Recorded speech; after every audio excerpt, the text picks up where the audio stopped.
In episode 5, you get backstory on the kid who's holding James hostage in the basement. His name's Travis. He's really banged up. I mean, he's bleeding profusely. He's chain smoking cigarettes. And he's got this mullet/perm that would make 1980s lesbians very jealous. His backstory, though, is more wild than his haircut. Travis was a bar back at a crappy bar in the area. And the regular at that bar that everybody made fun of was McNabb. The reason why they made fun of him and they mocked him was because McNabb was convinced that aliens were real, that these things were coming down to Earth and inhabiting humans. And he even felt like he had proof. He had scarring on his arm, so he had first-hand experience as to their validity. But, understandably, most people didn't buy this. Travis, however, he was more open to the idea than most, let's say. It really all started one night where McNabb needed a ride home because he was too drunk. Travis drove him home. McNabb stumbled in the house, and Travis started lighting up a cigarette outside. A random car did show up, but it pulled away as soon as it got there. It seemed like it saw Travis, and it decided that it wasn't going to stay. After smoking the cigarette, Travis decided to go check on McNabb, and McNabb was passed out in his bed. As Travis looked around, he realized just what a nut job McNabb really was. I mean, he had all these gas masks. He lived in a crappy trailer. It seemed like the people that mocked McNabb were on the right side of history with this one. But as McNabb was passed out in his bed, Travis started snooping around. He grabbed a pocket knife that belonged to McNabb. But when he grabbed a picture that was McNabb and a young girl, McNabb jolted up out of bed. Travis was spooked. He told him, "I'm just checking on you." And McNabb decided in that moment to address the elephant in the room. How everybody thinks he's crazy, but he can tell, looking at Travis, that he's got that look in his eye, that concerned look, that look that says, what if this guy actually is telling the truth? As time went on, these two spent more and more time together, and McNabb let Travis in on exactly what he was talking about. He said these aliens were inhabitors, and for each good one, there was a bad one. There were people all over the internet that would talk about this and would keep tabs on them. McNabb was one of those people. Another person who did similar was Olson. And one afternoon, as McNabb is explaining all of this to Travis, Olson shows up. Now, this is the first time Travis is meeting Olson. But a few hours later, Olson, McNabb, and Travis are in the woods, and they're teaching Travis how to fire a gun. Travis is able to take to this pretty quickly, and that's when they reveal their big plan. There's an evil inhabitor not too far away that they've been keeping tabs on. They know it's only a matter of time before she goes after the good one, and when she does, they're going to go after her, and according to Olson, they're going to save the day. Now, all of this sounds crazy to Travis. He's not so sure about it. But McNabb and Olson, they're convinced that this woman, who appears to be pretty normal, is inhabited by something otherworldly. When McNabb and Travis head back to McNabb's trailer, they both go inside. McNabb hops on the computer. He starts talking to people from around the world about these inhabitors. And Travis asks him, how exactly are you so sure about this? And that's when McNabb tells him about his first-hand experience. He gets up. He goes and grabs that picture that Travis had grabbed a few months back, and he puts it in his hand. He tells him, that was my daughter. She was taken by one of these things. She went in the woods and she came back and she just wasn't the same.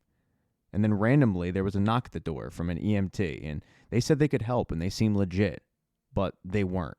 They took my little girl and they dragged her out of the house. They could go over the barrier, but I couldn't. And when I got close, my arm got burned. The thing is, when my arm got burned, it was like I could tell where the barrier was, so I never crossed it.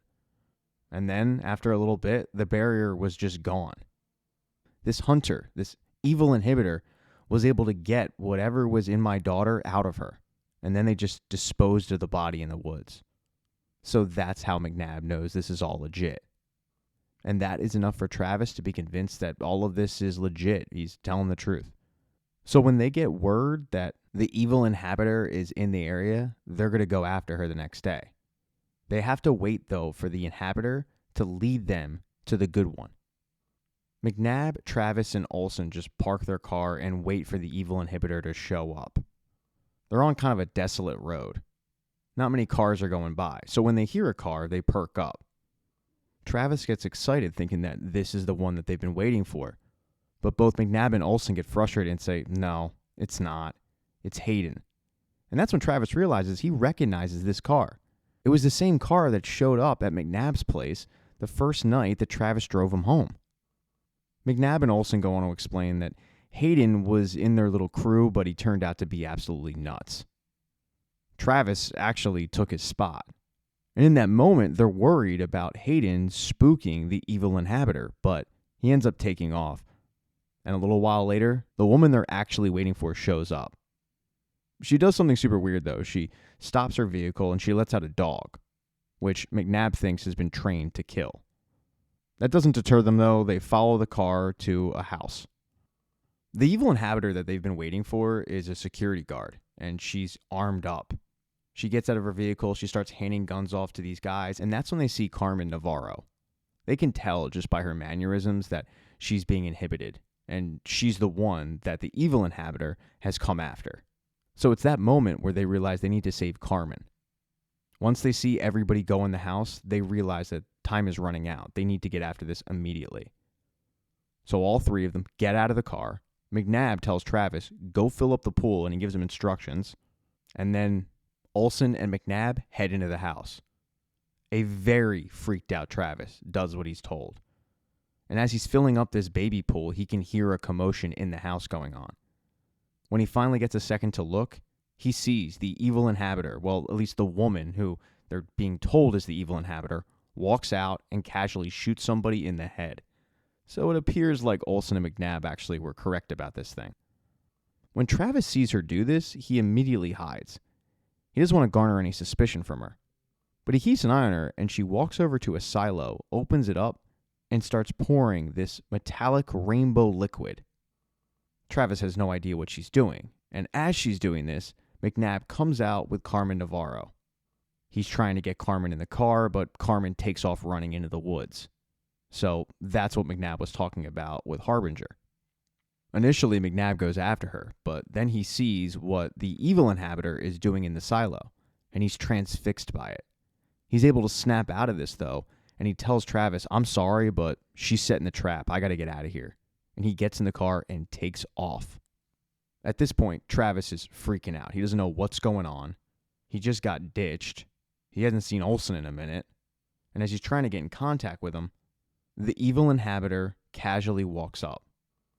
Travis gets so freaked out that he falls down, and the evil inhabitor, who, by the way, is bleeding because she's been shot, opens her mouth, and it transfers from the security guard into Travis. And just like with Olsen in the barn, when the evil inhabitor transfers over, the security guard all of a sudden changes everything. It's like she woke up from a dream. And when she sees what's standing over her, she gets really freaked out. Because Travis is clearly not Travis anymore. And this security guard knows it. She grabs a gun, she starts firing, and she does shoot Travis a few times in the shoulder. But it doesn't stop him. He grabs a plank of wood and he just starts bludgeoning her to death. The injuries, though, do end up forcing Travis to start coughing up blood. And it's at this point that Olsen comes out of the house and sees that Travis has been shot. He doesn't know that Travis has actually been inhabited at this point. So he runs up to see what's going on, and that's when Travis gets him to take off his gas mask, he opens his mouth, and the evil inhabitor goes from Travis into Olsen. When this happens, Travis comes back, recognizing everything, and before Olsen can take him out, he takes off running. He wasn't about to stick around and wait to find out what happened. The evil inhabitor, meanwhile, who is now in Olsen, downs some more of that metallic rainbow liquid. Travis ended up running into the house and hiding, and that's where he is today. And he's not quite sure on James. I mean, these two go back and forth, with Travis not really buying his story on James's son being sick and James needing help. James having no idea how to convince Travis that he's telling the truth, he's not inhabited. The two seem to be getting nowhere, but it does seem like Travis doesn't want to kill James. After a little while, it does seem like he's starting to believe James's story, though. He's starting to buy the fact that James isn't actually this evil inhabitor that he's worried about. After a while, he tells James all about the evil inhabitor and about how the evil inhabitor set up this trap in the silo. And no one can turn it off. Only the person who set up the trap can turn it off. But that trap attracts people like moth to a flame. They get transfixed, it draws them in, and then they die. Which is really bad news for Reuben because, he's in that silo at the moment.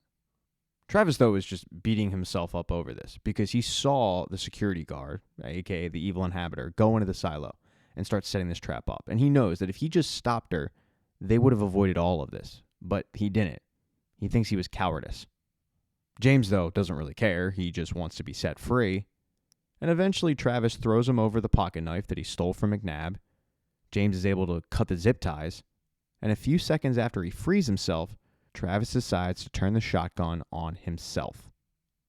The only thing James can do is just get out of the basement, try to find out where Reuben is, and get back to their families. The first place he goes is to the silo, and he opens the door and he sees what's mesmerizing Reuben. And Reuben yells at him, "I can't leave. It's just got a hold of me. And it's growing. It's drawing me in. I don't know what to do." So James, knowing that if he doesn't free Reuben, Reuben's going to die, goes and grabs an axe, takes it to the silo, and drags Reuben out of it. You would think Reuben would say thank you for this. No. Reuben decides to start punching James repeatedly for what he did with Valeria. James knows exactly why Reuben's going off on him, but he also says, "I don't really have time for this. We got to get back to our families." Seems like cooler heads kind of prevail because they both do get on horses and they do start heading back. And while they're heading back, James runs into Arlo, or at least he thinks he runs into Arlo. He doesn't realize it's Harbinger. He gets off the horse, he gives Arlo a giant hug, and that's when he sees who's trailing behind Arlo, and it's shocking to him. Because there's Merrill, there's Nicholas, and then there's this dude McNabb, who the last time he saw him was wearing a gas mask, holding up a sign. Thank you so much for checking out this recap. Please consider subscribing to the channel and subscribing to my Patreon. Hit thumbs up if you liked it. Smash that thumbs down button if you thought it sucked. If you left a comment, I don't get back to you. I usually don't check the comments unless they're like a super comment. Also, if you don't see the next video up on the end screen, not to worry. It'll be up in a day or two.